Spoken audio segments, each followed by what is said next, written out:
मी पंजाब तक हवामान अभ्यासक मुक्काम पोस्ट हुगळी धुमगाव तालुका शिल्लक जिल्हा परभणी। आज आहे 4 ऑगस्ट 2024। मागं 2 दिवसापूर्वी एक व्हिडिओ आपण दिला होता की राज्यामध्ये म्हणजे 8 तारखेपर्यंत पाऊस राहणार। तर परत एक शेतकऱ्यासाठी खास करून अंदाज देत आहे, कारण की काय झालं की आज अचानक म्हणजे पुण्याकडे म्हणजे खूप पाऊस आला, पुणे मुंबई नाशिककडे पाऊस झालाय, म्हणून सतर्क राहा म्हणून हा अंदाज देत आहे। कारण की काय झालं की वरचे धरण भरल्याच्यामुळं पाणी सोडण्यात येते आणि वरती पाऊस चालू आहे। आणखीन एखाद्या पाणी विसर्ग वाढू शकतो, वाढील्यास पुन्हा परत पुण्यामध्ये पाणी शिरू शकतं, म्हणून हा अंदाज राज्यामध्ये म्हणजे आज 4 ऑगस्ट पासून पुन्हा म्हणजे आता 4, 5, 6, 7, 8 दरम्यान आणखीन पावसाचा जोर वाढणार आहे, म्हणून हा अंदाज लक्षात घ्यायचा। मुंबई, नाशिक, उत्तर महाराष्ट्र, त्याच्यानंतर पुणे या भागात जरा जास्त पावसाचा जोर वाढणार आहे, म्हणून हा अंदाज लक्षात घ्यायचा।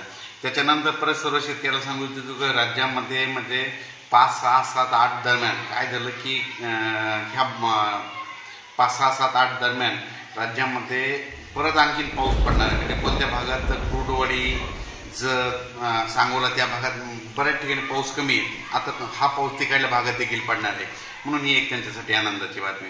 परत सर्व शेतकऱ्याला सांगू इच्छितो की राज्यामध्ये आता म्हणजे आज आहे 4 ऑगस्ट पासून राज्यामध्ये जवळपास 10-12 ऑगस्टपर्यंत पाऊस असा चालू राहणार आहे, दररोज भाग बदलत पडणार आहे, म्हणून हा अंदाज लक्षात। परत एक सांगू इच्छितो की काय झालं की बरेच जण म्हणतात की खंड पडणार, तर सर्वांना सांगू इच्छितो जे अंदाज बघतात त्यांना एक माझं सांगणं आहे की राज्यामध्ये असं या ऑगस्टमध्ये खंड वगैरे काही पडणार नाही, कारण की हा पाऊस राज्यामध्ये चालूच राहणार आहे। म्हणजे चालू म्हणजे काय होणार आहे, एकदा विदर्भात चालू राहील, उत्तर महाराष्ट्रात चालू राहील, अशा 2-3 विभागामध्ये चालू राहणार आहे। एकदम असं महाराष्ट्रातला पाऊस एकदम असा 15-20 दिवस बंद होणार नाही, म्हणून हा अंदाज लक्षात घ्यायचा। परत आणखीन एक सांगू इच्छितो, मराठवाड्याची तहान भागवणारं धरण म्हणजे जायकवाडी धरण, हे नाथसागर म्हणजे काय झालं, नाथसागर आता 10% जवळपास आणि यावर्षी जवळपास 4% पाणी होतं, तर आता ते 10% गेलं आहे। तर जे मराठवाड्याची जी ताण भागवणार आहे म्हणजे संभाजीनगर, जालना जिल्हा, परभणी जिल्हा, नांदेड जिल्हा, हिंगोली म्हणजे या भागामध्ये जायकवाडी धरणाचं पाणी जातं आणि तिथल्या शेतकऱ्याला तर शेतीला उपयुक्त येते। जायकवाडी जर भरलं तर ह्या 5-6 जिल्ह्याला खूप फायदा होतो, म्हणून मराठवाड्याची ताण भागवणार हे जायकवाडी धरण या म्हणजे आता ह्या ऑगस्टमध्ये 50% जाईल, त्याच्यानंतर सप्टेंबर ऑक्टोबरमध्ये त्याची सरासरी कंप्लीट पूर्ण होईल, म्हणून हे अंदाज म्हणजे खास करून ही आनंदाची बातमी।